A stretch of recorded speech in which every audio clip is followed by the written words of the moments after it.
वैकल्पिक विषय को इतना कमज़ोर बना देना ये थोड़ा सा लगता है कि बहुत ज़्यादा हो गया है। जो लोग बीपीएससी तैयारी करते थे, अब उन लोगों को जो विषय को तैयार करना होगा वो यूपीएससी के लिए अलग और बीपीएससी के लिए अलग। बदलाव देखा जाए तो बदलाव कोई बुरा नहीं है, बदलाव सही है, लेकिन थोड़ा सा हमको लगता है कि सब ऑप्शनल के साथ जो है थोड़ा सा नाइंसाफ़ी हुआ है। तो प्रक्रिया अच्छी होने के बावजूद भी अगर उसका इम्प्लीमेंटेशन सही समय पर न किया जाए तो उसका महत्व थोड़ा कम हो जाता है। परिस्थितियाँ जो भी हो, आप योद्धा हैं, आप जो है कर्मठ हैं, बुद्धिवादी हैं, प्रतिभावान हैं, तो आप कम से कम परिस्थिति में भी आप बेहतर कर लेंगे। नमस्कार, आप देख रहे हैं द बिहार टॉप। मैं हूं आदेशपुरी।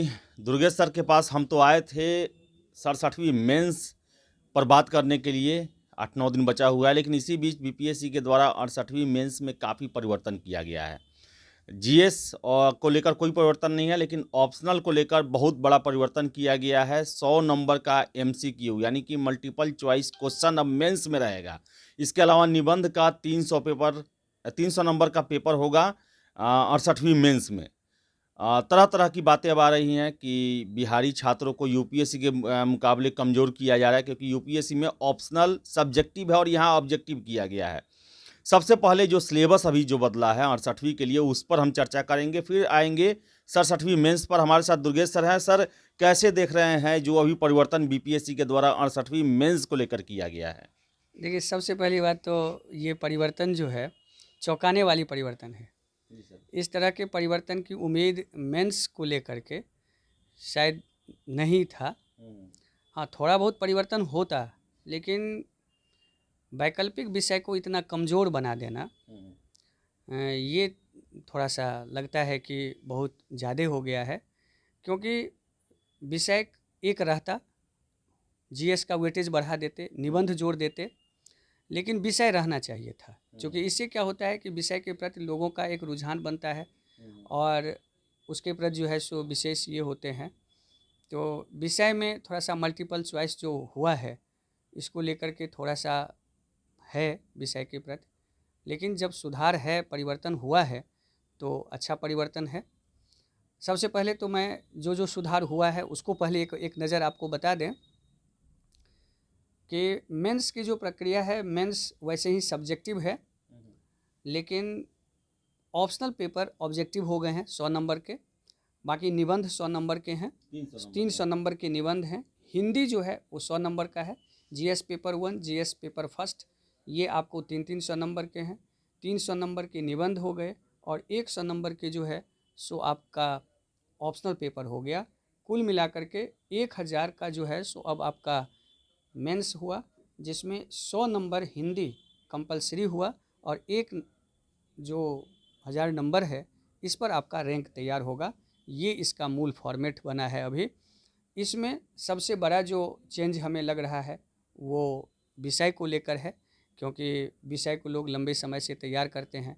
विषय के प्रति जो है सो लोगों का एक ये रहता है और रिजल्ट में थोड़ा सा इसका निर्णायक भूमिका होता था। सर, एक चीज़ है कि यूपीएससी अभी मेंस में सब्जेक्ट को ऑप्शनल को सब्जेक्टिव रखे हुए है, तो क्या लगता है कि सर अब तैयारी करने वाले जो छात्र हैं उन पर तो असर पड़ेगा ही, कि बहुत लोग हैं कि बीपीएससी करते हैं लेकिन यूपीएससी में भी सिलेक्ट हो जाते हैं, तो इसका तो असर पड़ेगा। या फिर मेंस पढ़ते हैं तो फिर ऑब्जेक्टिव के लिए पढ़ना, जबकि यूपीएससी ऑप्शनल हटा चुका है पीटी में। बिल्कुल, ये बात आप सही कहे हैं कि मान लीजिए कि अब दो जगह के लिए हमारी रणनीति अलग अलग होगी। मान लीजिए जो लोग बीपीएससी तैयारी करते थे, अब उन लोगों को जो विषय को तैयार करना होगा वो यूपीएससी के लिए अलग और बीपीएससी के लिए अलग। बीपीएससी में वो विषय, बहुत सारे लोग कहेंगे कि हाँ बीपीएससी के लिए जो है सो ऑब्जेक्टिव है, ऑब्जेक्टिव के लिए क्या होता है, लेकिन ऑब्जेक्टिव की तैयारी का भी एक टेम्परामेंट होता है और सब्जेक्टिव तैयारी की एक अलग टेम्परामेंट है। तो दोनों की टेम्परामेंट अलग अलग होने के कारण ये थोड़ा सा दिक्कत होगा और ये चीज़ तो है। सर, कैसे देख रहे हैं सर इसे? आप पॉजिटिव देख रहे हैं कि नेगेटिव देख रहे हैं सर इसको? अभी जो आया है, अभी जो सिलेबस नया चेंज किया गया है मेंस का। देखिए, है क्या कि बदलाव देखा जाए तो बदलाव कोई बुरा नहीं है, बदलाव सही है, लेकिन थोड़ा सा हमको लगता है कि सब ऑप्शनल के साथ जो है थोड़ा सा नाइंसाफ़ी हुआ है। ऑप्शनल के साथ जो है सो इस तरह की स्थिति नहीं होना चाहिए था, क्योंकि अभी कहीं पर में भी मुझे नहीं लगता है कि ऑप्शनल पेपर को ऑब्जेक्टिव किया गया है, खास करके यूपीएससी को ही हम लोग मानक मानते हैं। और यूपीएससी जब अपने यहाँ इनको बना कर रखे हैं तो मुझे लगता है कि आयोग को भी इस पर थोड़ा सा सोचना चाहिए था कि इसको अभी सब्जेक्टिव रहने दिया जाता, इसकी जगह पर निबंध जोड़ देते। लेकिन अगर बदल गया है तो वो भी स्वागत योग्य है। सर ये 68वीं मेंस को लेकर, उसको लेकर भी प्रारूप बदला गया क्वेश्चन का। छात्र काफ़ी नाराज हुए कि परीक्षा से 20 दिन पहले बदल दिया गया। और आयोग की तरफ से जो कहा जा रहा है कि इससे जो है रट्टा मारने वालों पर रोक लगेगी। कैसे देख रहे हैं सर, इतना मेंस में परिवर्तन 67वीं किस आधार पे होगा, 68वीं दूसरे आधार पे होगा, और इनके छात्रों को आप क्या कहना चाहते हैं जो 29 तारीख से मेंस में बैठेंगे? देखिए, सबसे पहले तो जो ये परिवर्तन हुआ ये एक एकाएक हुआ। मतलब आपने रात में सूचना दी और सुबह में आप कर रहे हैं, तो जिनकी तैयारी पूरी हो गई थी तो पूरी स्ट्रेटजी बदल गई। चूँकि शॉर्ट नोट्स जब आप पूछते हैं तो प्रश्न का दायरा बढ़ जाता है सब्जेक्ट में, और प्रश्न के दायरा बढ़ने के कारण जो है सो तैयारी का दायरा भी बढ़ जाता है। ये बात सत्य है। आयोग जो अपना आधार रख रहे हैं कि इससे जो रट्टा मार स्टूडेंट होते हैं उनकी प्रभावित होगा, तो इस तरह की प्रक्रिया के लिए पहले से एक सूचना दिया जाए जिससे कि तैयारी करने और कराने दोनों में सहूलियत हो।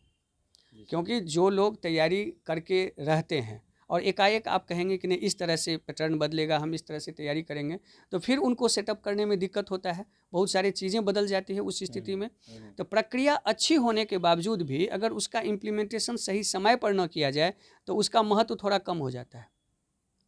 तो इसलिए ये मैं नहीं ये कहूँगा कि ये बुरा हुआ, लेकिन जिस तरीके से आया, मतलब एकदम आपने 2 दिन 10 दिन पहले आपने कहा कि नहीं अब हम शॉर्ट नोट्स भी पूछेंगे, तो ये थोड़ा सा लोगों को असहज लगा, तैयारी करने वाले लोगों को असहज लगा। अगर यही 2 महीना पहले आ गया रहता नोटिस तो शायद वो उस तरह से 2 महीने में अपने आप को तैयार कर लेते। लेकिन इस स्थिति में थोड़ा तैयार करना में उनको असहजता फील हो रही होगी। लेकिन मैं मानूंगा कि परिस्थितियां जो भी हो, आप योद्धा हैं, आप जो है कर्मठ हैं, बुद्धिवादी हैं, प्रतिभावान हैं, तो आप कम से कम परिस्थिति में भी आप बेहतर कर लेंगे। विपरीत परिस्थितियों में जब हम अपनी बुद्धि का प्रयोग करते हैं तो वो बुद्धिमत्ता होता है। इसलिए व्यवस्था कुछ भी बदले, आप सभी लोग अपने आप को उसी के अनुरूप बदल करके अपने आप को योग्य बनाइए और इतना बेहतर मेंस लिखिए कि यही विकल्प, यही चांस आपका अंतिम चांस हो और इसी में आप पूर्ण सफलता प्राप्त कर लें। यही हमारा उनके लिए संदेश होगा। सर एक और चीज़ है सर, 68वीं पीटी भी निगेटिव हो गया, 150 के 150 प्रश्न निगेटिव रहेंगे। पहली बार बीपीएससी निगेटिव ला रही है, इसको लेकर सर क्या कहना है आपका, कैसे देख रहे हैं इसे सर? देखिए, निगेटिव मार्क, जैसा कि मान लीजिए कि मैं आप ही के माध्यम से हमारी आपकी बातचीत हुई थी इससे पहले, तो मैंने बदलाव में एक बात ये बताए थे कि आयोग बहुत कुछ बदल सकते हैं। आपने एक बार सवाल हमसे ये बात किए थे कि क्या सब बदलाव हो सकता है, तो मैंने उसमें ये कहा था कि यूपीएससी की तरह हो सकता है निगेटिव मार्किंग आयोग करें। तो ये निगेटिव मार्किंग किए हैं तो ये स्वागत योग्य है, क्योंकि इससे क्या होता है कि लोगों को थोड़ा सतर्कतापूर्ण रूप से तैयारी करना होता है। तो अब तैयारी में जो है सो थोड़ी हमें सतर्कता की ज़रूरत है, अच्छी रणनीति की ज़रूरत है, क्योंकि बदलते हुए स्थिति में अपने आप को बदलना ही बुद्धिमत्ता होती है। तो दुर्गेश सर थे, इन्होंने ऑप्शनल को लेकर ऑब्जेक्शन किया है कि एमसीक्यू बेस्ड और इतना वेटेज कम नहीं करना चाहिए था, और ये ज़रूरी भी है क्योंकि यूपीएससी में ऑप्शनल जितना अंक का पहले होता था उतना ही अंक का है, सब्जेक्टिव है, और बीपीएससी में इसे कम वेटेज 100 नंबर का और एमसीक्यू कर दिया गया। ये बड़ा ही निगेटिव प्रभाव डालेगा वैसे छात्र पर जो कि यूपीएससी की तैयारी भी करते हैं। तो आयोग ने पता नहीं किस तर्क के आधार पर ऐसा किया है, लेकिन ये जो है कहीं ना कहीं बिहारी छात्रों के साथ अन्याय का मुद्दा आता है। खैर जो भी हो, अपना आप राय दीजिए कमेंट बॉक्स में, और इस पर आगे हम जो भी चर्चा हो सकता है ज़रूर करते रहेंगे। फिलहाल इस वीडियो में इतना ही। बहुत बहुत धन्यवाद।